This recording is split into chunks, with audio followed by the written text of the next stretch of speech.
আসসালামু আলাইকুম সুপ্রিয় শিক্ষার্থীরা, আশা করি তোমরা ভালো আছো। আজকে আলোচ্য বিষয়টি হচ্ছে হিসাব বিজ্ঞান দ্বিতীয় পত্রের ষষ্ঠ অধ্যায় অর্থাৎ আর্থিক বিবরণী বিশ্লেষণ থেকে চট্টগ্রাম বোর্ড 2024 সালে যে অঙ্কটি এসেছিল তার সমাধান নিয়ে চলো আমরা অঙ্কটি দেখে আসি। চট্টগ্রাম বোর্ড 2024 সালে আমাদের অঙ্কটি এসেছিল মধুমতি লিমিটেড 31শে ডিসেম্বর 2023 সালের উদ্ধৃত পত্রটি নিম্নরূপ দায় সমূহ টাকা, সম্পদ সমূহ টাকা।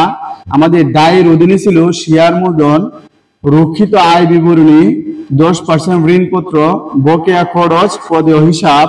আমাদের সম্পদ সাইটে ছিল দালান কোঠা, আসবাবপত্র, মজুদ পণ্য, প্রাপ্য হিসাব, বিলম্বিত বিজ্ঞাপন, ব্যাংক জমা। উভয় দিকে আমাদের ব্যালেন্স ছিল কি 12,75,000 টাকা, 12,75,000 টাকা।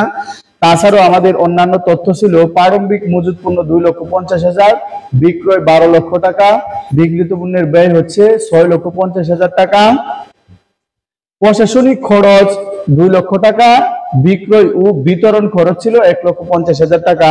আমাদের রিকোয়ারমেন্ট চেয়েছিল ক বিনিয়োজিত মূলধনের পরিমাণ নির্ণয় করো, খ নাম্বার মোট লাভ অনুপাত ও নেট লাভ অনুপাত নির্ণয় করো, ঘ নাম্বার মজুদ আবন্টন অনুপাত ও বিনিয়োজিত মূলধনের আয় অনুপাত নির্ণয় করো। আমরা ধারাবাহিকভাবে চলো অঙ্কের সমাধানগুলো করে আসি। ক বিনিয়োজিত মূলধন, ক দিয়ে তুমি কি দিতে পারো? বিনিয়োজিত মূলধন,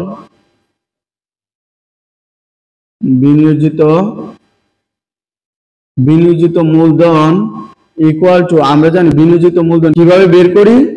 মালিকানা তহবিল প্লাস দীর্ঘমেয়াদী দায়।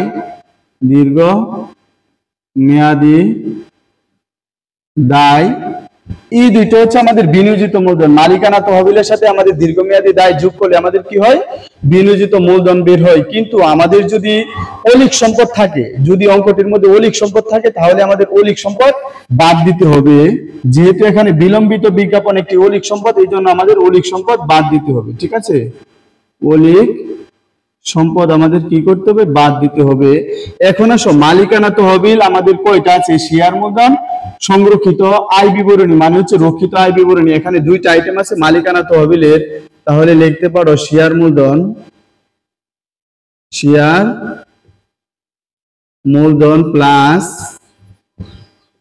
রক্ষিত আয় বিবরণী প্লাস দীর্ঘমেয়াদী দায়। এখানে কোনটা আছে? শুধু 10% ঋণপত্র। ঠিক আছে, 10% ঋণপত্র। এটা থেকে আমাদের বাদ দিতে হবে কি?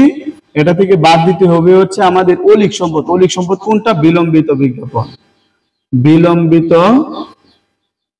বিজ্ঞাপন। এখন আসো শেয়ার মূলধন আমাদের কত? 6 লক্ষ টাকা। এখানে লিখতে পারো 6 লক্ষ টাকা প্লাস রক্ষিত আয় বিবরণী আমাদের কত? 2 লক্ষ টাকা প্লাস দীর্ঘমেয়াদী দায় আমাদের কত আছে? দীর্ঘমেয়াদী দায় আমাদের আছে হলো 10% ঋণপত্র 2,50,000 টাকা। এটা থেকে আমাদের কি বাদ দিতে হবে? অলিক সম্পত্তি বাদ দিতে হবে। অলিক সম্পত্তি আমাদের কত? এই যে বিলম্বিত বিজ্ঞাপন 50,000 টাকা। কত? 50,000 টাকা। তাহলে আমাদের 6 লক্ষ, 2 লক্ষ, 8 লক্ষ আর হচ্ছে 2,50,000, তাহলে হচ্ছে 10,50,000 টাকা। এটা থেকে আমাদের 50,000 টাকা বাদ দিতে হবে। ঠিক আছে, তাহলে আমাদের অ্যামাউন্ট থাকলো কত? 10 লক্ষ টাকা। ঠিক আছে সুপ্রিয় শিক্ষার্থীরা, আশা করি তোমরা বুঝতে পেরেছো। এখন আসো আমরা খ নাম্বার অঙ্কগুলো দেখে আসি। খ নাম্বারের প্রথম রিকোয়ারমেন্টটা ছিল হচ্ছে মোট লাভ অনুপাত। সুপ্রিয় শিক্ষার্থীরা, তোমরা যারা আমার রেগুলার ভিডিও দেখো তারা অবশ্যই জানো মোট লাভ অনুপাত, নেট লাভ অনুপাত, পরিচালন মুনাফা অনুপাত যেটাই থাকুক, এটা থাকবে উপরে, বিক্রয় থাকবে নিচে, ইনটু হবে 100। ঠিক আছে, যেহেতু এখানে মোট লাভ চেয়েছে এই জন্য তুমি কি লিখবা? মোট লাভ বাই কত? বিক্রয় ইনটু কত? 100। ঠিক আছে, তাহলে আমাদের এখানে মোট লাভ দেখো দেওয়া আছে কিনা? প্রারম্ভিক মজুদ পণ্য, বিক্রয়, বিক্রিত পণ্যের ব্যয়। এখানে মোট লাভ দেওয়া নেই, কিন্তু আমরা জানি বিক্রয় থেকে বিক্রিত পণ্যের ব্যয় বাদ দিলে কি পাওয়া যায়? মোট লাভ পাওয়া যায়। তাহলে এখানে লিখতে পারো তুমি বিক্রয় মাইনাস হলো বিক্রিত পণ্যের ব্যয়, বিক্রিত পণ্যের ব্যয়, কারণ হচ্ছে বিক্রয় থেকে বিক্রিত পণ্যের ব্যয় বাদ দিলে আমাদের মোট লাভ পাওয়া যায়। তারপরে নিচে লিখবা তুমি বিক্রয় ইনটু হচ্ছে 100। এখন আসো আমাদের বিক্রয় কত ছিল, বিক্রয় ছিল 12 লক্ষ টাকা, বিক্রয় কত 12 লক্ষ টাকা মাইনাস বিক্রিত পণ্যের ব্যয় ছিল 6,50,000 টাকা, 6,50,000 টাকা বাই হচ্ছে বিক্রয়, বিক্রয় কত 12 লক্ষ টাকা ইনটু হচ্ছে 100। ঠিক আছে, এখন 12 লক্ষ থেকে 6,50,000 চলে গেলে আরো থাকবে 5,50,000 বাই হচ্ছে 12 লক্ষ ইনটু হচ্ছে 100। এখন 5,50,000 কে 12 লক্ষ দ্বারা ভাগ দিয়ে ইনটু 100 দ্বারা গুণ করলে আমাদের কত থাকবে 45.83%। ঠিক আছে, 45.83%। যেহেতু আমাদের 100 দ্বারা গুণ আছে এই জন্য আমাদের শেষে পার্সেন্টেজ দিতে হবে। চলো আমরা খ নাম্বারে 2 নাম্বার যেটা ছিল এটা আমরা করে আসি, নিট লাভ অনুপাত নির্ণয় করে আসি। খ নাম্বারে 2 নাম্বার রিকোয়ারমেন্টটা ছিল নিট লাভ অনুপাত।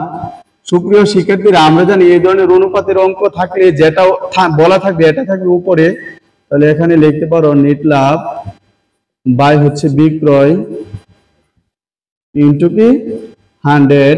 এখন আসো নিট লাভ আমাদের এখানে দেখো বলা নাই, ঠিক আছে, এখানে বলা আছে প্রশাসনিক ব্যয় ও বিক্রয় ও বিতরণ ব্যয়। এখানে দেখো প্রশাসনিক খরচ ও বিক্রয় ও বিতরণ খরচ এই দুইটাকে আমাদের পরিচালন ব্যয়ে অন্তর্ভুক্ত করা হয়, কারণ পরিচালন ব্যয়কে দুই ভাগে ভাগ করা যায়, একটা হলো প্রশাসনিক খরচ আর একটি হচ্ছে বিক্রয় ও বিতরণ খরচ। ঠিক আছে, এখন চলো আমরা এই অঙ্কটি সমাধান করে আসি। তাহলে নিট লাভ বের করতে গেলে ফার্স্টে তুমি লিখবা মোট লাভ, এখান থেকে মাইনাস দিতে হবে তোমার এই যে প্রশাসনিক খরচ, প্রশাসনিক খরচ, এর থেকে আবার মাইনাস থাকবে কি এই যে বিক্রয় ও বিতরণ খরচ বাই দিবা কি তুমি বাই দিবা হচ্ছে তোমার বিক্রয় ইনটু হচ্ছে তোমার 100। ঠিক আছে, ইনটু কি দিবা 100 দিবা। তারপরে এই যে মোট লাভ আমাদের খ নাম্বারে কত বের করেছিলাম 5,50,000, এর থেকে তুমি প্রশাসনিক খরচ 2 লক্ষ টাকা বাদ দিবা, আবার বিক্রয় বিতরণ খরচ 1,50,000 টাকা বাদ দিবা। ঠিক আছে, আর বিক্রয় ছিল কত, বিক্রয় ছিল আমাদের 12 লক্ষ টাকা ইনটু হচ্ছে 100 ইনটু কি 100। এখন 5,50,000 থেকে 2 লক্ষ চলে গেলে 3,50,000 টাকা, 3,50,000 থেকে আমাদের 1,50,000 গেলে আমাদের থাকবে 2 লক্ষ টাকা। ঠিক আছে, তাহলে এই যে নিচে হচ্ছে 12 লক্ষ, উপরে হচ্ছে 2 লক্ষ ইনটু হচ্ছে আমাদের 100 ইনটু কত 100। তাহলে 2 লক্ষকে 12 লক্ষ দ্বারা ভাগ দিয়ে ইনটু 100 করলে आंसर হয় কত 16.67%। ঠিক আছে, 16.67%। প্রিয় ভিউয়ার্স, আশা করি তোমরা বুঝতে পেরেছো। এখন আসো আমরা গ নাম্বার রিকোয়ারমেন্টের সমাধান করে আসি। গ নাম্বারে 1 নাম্বার রিকোয়ারমেন্টে আমাদের চেয়েছিল মজুত আবন্টন অনুপাত, তাহলে এখানে লিখতে পারো মজুত আবন্টন অনুপাত, মজুত আবন্টন অনুপাত সমান সমান হচ্ছে বিক্রিত পণ্যের ব্যয়, বিক্রিত পণ্যের ব্যয় বা হচ্ছে গড় মজুত পণ্য। ঠিক আছে, গড় মজুত পণ্য। এখন আসো আমাদের বিক্রিত পণ্যের ব্যয় কত দেওয়া আছে 6,50,000 টাকা, আর বাই গড় মজুত পণ্য এখানে একটু খেয়াল করে এই যে সমাপনী মজুত পণ্য দেওয়া আছে 2 লক্ষ টাকা, আবার দেখো এখানে প্রারম্ভিক মজুত পণ্য দেওয়া আছে 2,50,000 টাকা, তাহলে কিন্তু গড় করা যাবে। অর্থাৎ এখানে দুইটা প্রারম্ভিক মজুত পণ্য আছে, এই জন্য দুইটা যোগ করতে হবে, দুইটা ভাগ করতে হবে। তাহলে আমাদের সমাপনী মজুত পণ্য ছিল 2 লক্ষ টাকা, তাহলে এখানে লেখো 2 লক্ষ টাকা প্লাস, আর প্রারম্ভিক মজুত পণ্য ছিল কত 2,50,000 টাকা। ঠিক আছে, 2,50,000 টাকা, এই দুইটাকে তুমি যোগ করলা এবং এই যে 2 দ্বারা তুমি ভাগ করে দিলা, তাহলে তোমার গড় চলে আসলো। তাহলে এই যে উপরে থাকলো 6,50,000 আর নিচে হচ্ছে 2 লক্ষ আর 2,50,000 আমাদের কত হলো, ঠিক আছে 4,50,000 টাকা, 4,50,000 টাকা। এটাকে তুমি ভাগ করবা কি দ্বারা 2 দ্বারা। ঠিক আছে, তাহলে 6,50,000 টাকা, 6,50,000 টাকা বাই হচ্ছে এই যে 4,50,000 কে 2 দ্বারা ভাগ করলে 2,00,000 25,000 টাকা আমাদের থাকলো। 6,50,000 কে ভাগ করব 2,50,000 দ্বারা, যেহেতু 4,50,000 কে 2 দ্বারা ভাগ করলাম অর্থাৎ গড় করার পরে আমাদের বের হলো 2,25,000 টাকা। এখন 6,50,000 কে 2,25,000 দ্বারা ভাগ করলে আনসারটি হয় 2.48। যেহেতু আবর্তন এই জন্য বাদ দিতে হবে। আমাদের আনসারটি হয় কত? 2.48 বার। ঠিক আছে, যেহেতু আবর্তন এই জন্য বাদ দিতে হবে। চলো তার পরবর্তী রিকোয়ারমেন্টটি দেখে আসি। গ নাম্বারের 2 নাম্বার রিকোয়ারমেন্ট আমাদের কি? বিনিয়োজিত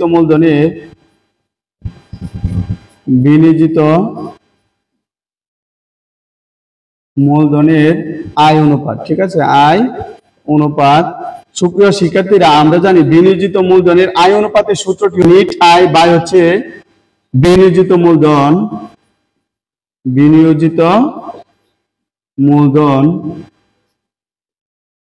নিট আয় বাই হচ্ছে বিনিয়োজিত মূলধন ইনটু কত? 100 ইনটু কত? 100। এখন আসো খ নাম্বারে আমরা নিট আয় কত বের করেছিলাম? খ নাম্বারে আমরা নিট আয় বের করেছিলাম 2 লক্ষ টাকা, এবং ক নাম্বারে আমরা বিনিয়োজিত মূলধন বের করেছিলাম হচ্ছে 10 লক্ষ টাকা। ঠিক আছে, ক নাম্বারে বের করেছিলাম 10 লক্ষ টাকা ইনটু হচ্ছে 100। এখন 2 লক্ষকে 10 লক্ষ দ্বারা ভাগ দিয়ে 100 দ্বারা গুণ করলে আমাদের উত্তরটি আসে 20। উত্তরটি আসে 20, যেহেতু 100 দ্বারা গুণ আছে এই জন্য আমাদের পার্সেন্ট। ঠিক আছে, এই জন্য আমাদের পার্সেন্ট অর্থাৎ 20%। সুপ্রিয় শিক্ষার্থীরা, আশা করি তোমরা বুঝতে পেরেছো। যদি ভিডিওটি ভালোভাবে বুঝতে থাকো তাহলে অবশ্যই ভিডিওটি লাইক করতে ভুলবা না। লাইক করলে ভিডিও করার উৎসাহ বাড়ে। আর এখন পর্যন্ত যারা চ্যানেলটি সাবস্ক্রাইব করে নাই তারা অবশ্যই সাবস্ক্রাইব করে দিবা, আর যারা অলরেডি সাবস্ক্রাইব করে দিয়েছো তাদেরকে অসংখ্য ধন্যবাদ জানাচ্ছি। দেখা হবে পরবর্তী কোনো নতুন ক্লাসে, নতুন আলোচনা বা পর্ব নিয়ে। এই পর্যন্ত ভালো থেকো, সুস্থ থেকো। আসসালামু আলাইকুম।